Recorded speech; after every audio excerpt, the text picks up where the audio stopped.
Okay guys, so we're talking about our upper body cool down.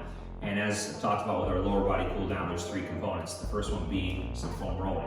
So for our upper body, we're gonna do pectorals, we're gonna do thoracic spine, so that's basically mid-back to below cervical spine, okay? And the other one is the lats, okay? Choose, I would say, at least two of those three. Spend about 60 seconds per side. 6 to 12 inch passes. Obviously pecs, you have a smaller area, you're not going to be going with a huge range of motion with that, but it should be non-painful and it should be different than our warm-up. It shouldn't be 1 to 2 inch micro movements, it should be larger movements, especially for those lats, okay?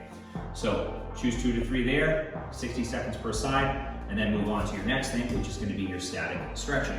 So for this option, we're going to go with pecs. So you can get on a post, okay, you can get into a nice position, we're owning it, we're not forcing the stretch, hold it 60 seconds per side. You remember in our warm-up, we do this more dynamically, it's called a biphasic pec stretch.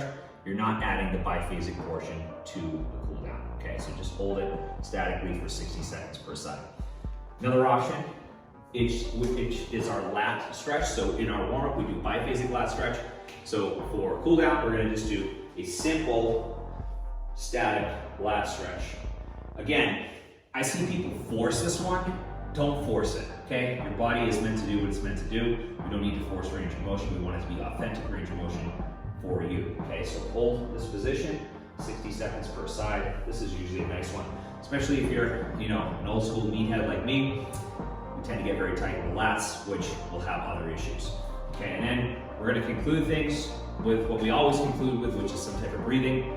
5 minutes of parasympathetic breathing, 5-second inhale, 5-second exhale, nasal breathing only, or a 5-minute recovery walk. I'll let you guys choose.